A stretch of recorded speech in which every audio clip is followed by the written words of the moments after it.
Next problem, so conceptual problem. So a negatively charged electron with a velocity of 89 times 10 raised to 6 meters per second entered the homogeneous electric field for a parallel plate capacitor perpendicular to the field of lines. The field of the capacitor R square L 60 mm and the distance D is 50 mm apart from each other.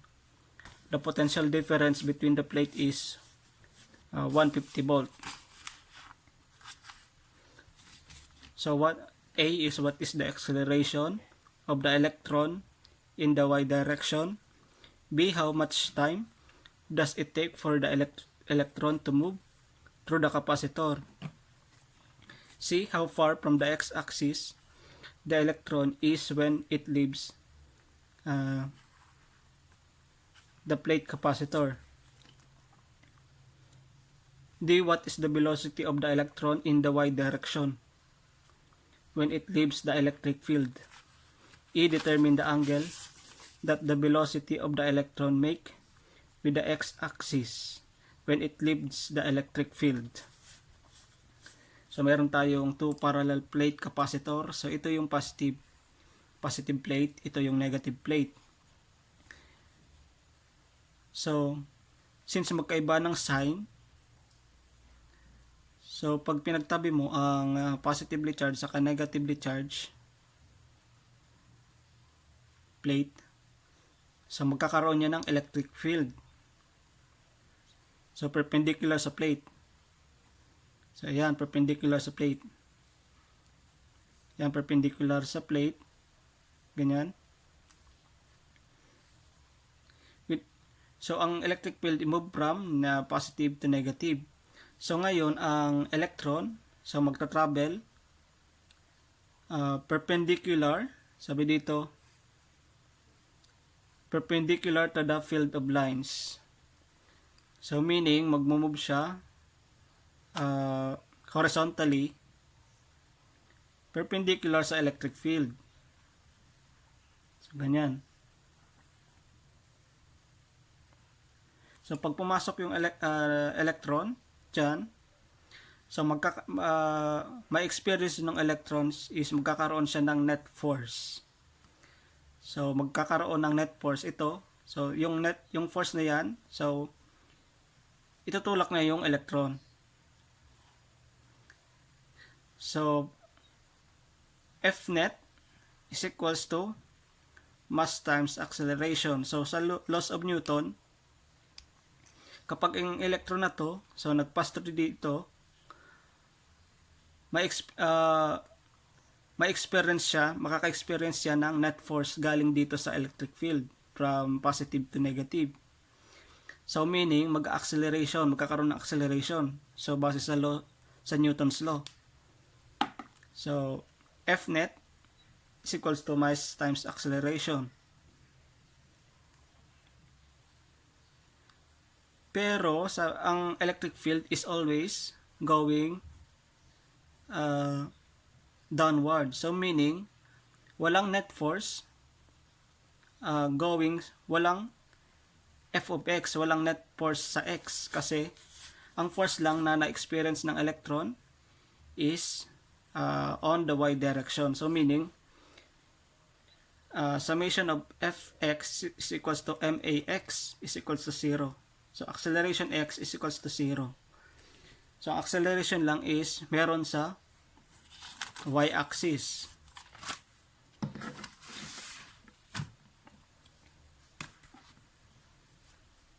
So given, so meron tayong velocity ng electron is 89 times 10 raised to 6 meters per second. Well, yung L is the length ng capacitor. Ayan, 60 mm. Then D is 50 mm. Since SI units tayo, so convert natin sa 0.5 meter. Saka ito is nasa meter din. So kailangan mong convert ang unit sa meter na D. So, convert natin is from millimeter. So, mag-move tayo to the right ng 3 beses. So, meter, remember meter, centimeter, meter, decimeter, centimeter, and millimeter. So, meaning, mag-move ka ng 3 from millimeter to meter. So, shortcut. So, move ka ng 3, magiging siyang 1, 2, 3. So, 0.05 meter. So, ang volts is 150 volts. And Q is 1.6 times 10 raised to negative 19. So, remember, ang Q is, ang 1 electrons is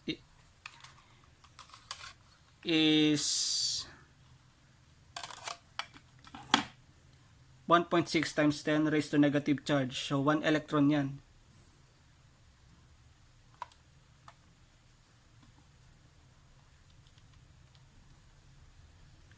So, ayan. So, calculator. So, noted mo nang i-memorize yan. So, na-discuss na natin to sa previous topic. Shift 7. Ulitin natin na. On natin on. Shift 7. Number 23. So, yan yung electron. 1 electron. So, 1 electron is equals to, kung i-convert natin sa coulomb, 1.60 times 10 raised to negative 19 coulomb. Ayan, so 1 electron. Ulitin natin na, so 1 electron is equal to 1.6 times 10 raised to negative 19. So naglagay na ako ng 1 electron. So what is the acceleration in the y direction? So familiar rin na kayo dito. So sa previous topic ng derivation sa electric currents. So QE is equals to mass times acceleration times d.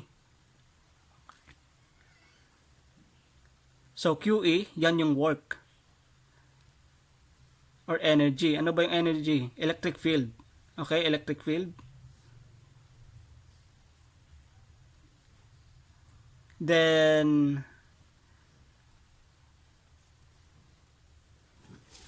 mass times acceleration times d. Yan yung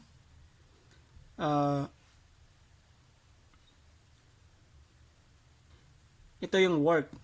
So dito yan sa derivation natin. Ito, yan yun, di ba, yung derivation ko. So balikan nyo yung topic natin sa electric current. Okay, balikan nyo yan. So marami tayong derivation dyan. So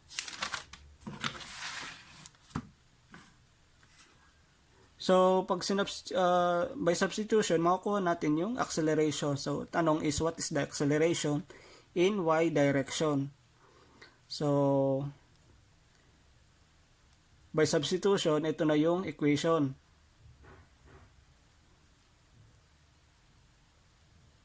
So focus tayo dito. Meron na tayong Q. Ito. E, meron tayong E na volts. Ayan. Then yung M, wala tayong M. Ano ba yung M? Ano ba yung mass ng electron? So sabi dito, ang number yung mass of electron? Number 3. Shift. Ulitin natin. Escape. Shift 7 number. Shift. Tapos press 7. Then number 3.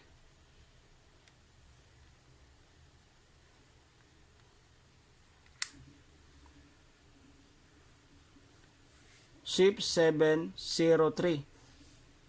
So yan yung mass of electron. So ayan, 9.10. So gawin na natin 9.11 times 10 raised to negative 31 kg.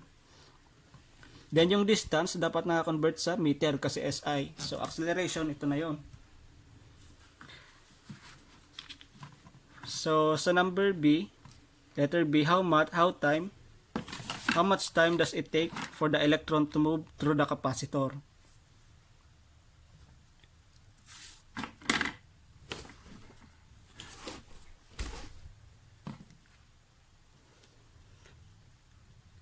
So, ang electron is magmo-move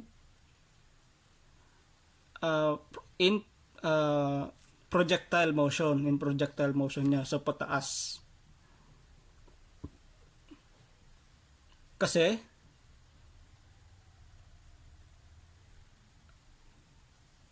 negatively charged, so negative magmo-move papuntang positive.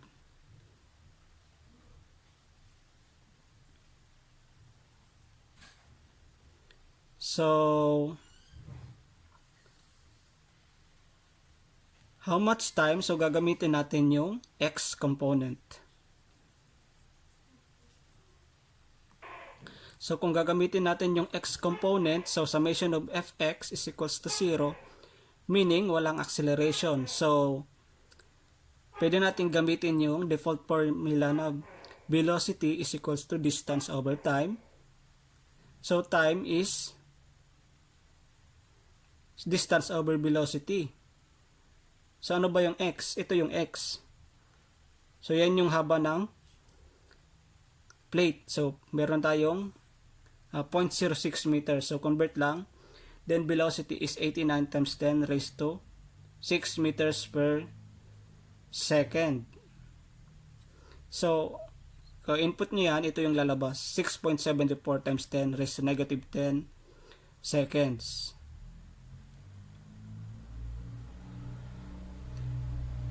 So, Tx is equal to Ty. Lagi nyo tatandaan sa projectile motion. Tx is equals to Ty. So, same lang yan. So, ito na yung answer. So, how far from the x-axis the electron is when it leaves the plate? So, kung ito yung x, then, ito yung y. So, ang hanapin natin, how far from the x-axis, so meaning change of y. How far from, so how far from meaning how far mula sa x-axis. So yan yung change of y.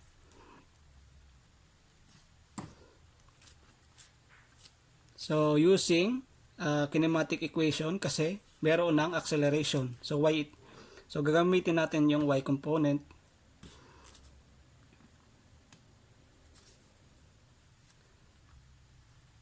So, yung dito is yung nakalimutan ko dito sa velocity. Wala nang sin theta kasi moving horizontally. Okay? So, number C. So, kinematic equation. So, change of y is equals to bi times t plus 1/2 at squared. So, since moving horizontal yung electron, meaning ito mawawala. So, change of y is equals to 1/2 at squared. So, meron tayong acceleration. So, yung acceleration is nakuha na natin dito sa first problem. So, masolve na natin yung change of y. So, 1/2 quantity 5.56 times 10 raised to 14 meters per second squared.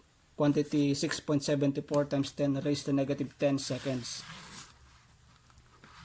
So, change of y is 1.26 times 10 raised to negative 4 meter.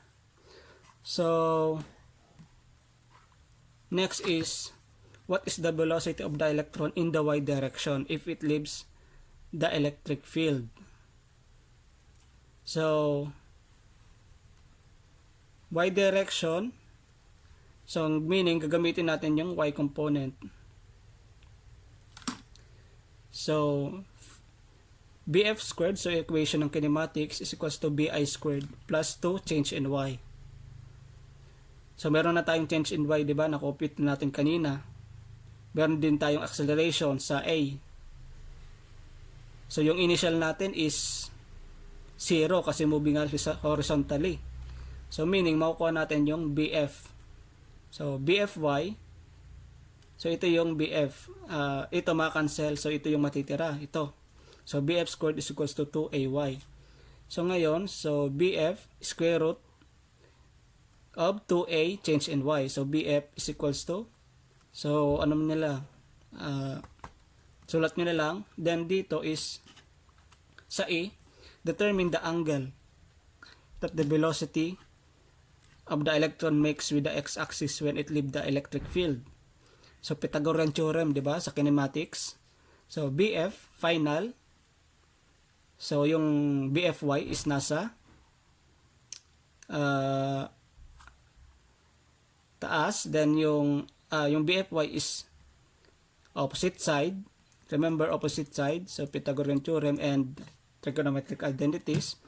So, BFX is equal sa BIX. Kasi, remember, walang acceleration along X. So, meaning, walang change in velocity along X. So, BFX is equal to BIX. So, BF is equals to, so Pythagorean theorem, square root ng BFX squared plus BFY squared. So, BFX squared, meron na tayo nito, di ba? Yung initial velocity. Then, BFY squared, BFY, meron din tayo. Ito. So, makompute mo na yan. So, BF is equal to ito. So, pinakita ko lang ha. Hindi naman hinanap yung BF. So, pinakita ko lang kung anong value ng BF. So, yung BF is along dito. Yung BF is along yung angular velocity. So, BF. So, tan theta is equals to BFY over BFX. So, makukuha na natin yung theta. So, tan theta is equals to BFY over BFX. Naka-raise sa negative 1 na kasi angle. So, theta is equals to tan raised sa negative 1. So, ito ay 374, 315.37 over 89 times 10 raised to 6 meters per second. So, theta is equals to 0.24 degrees.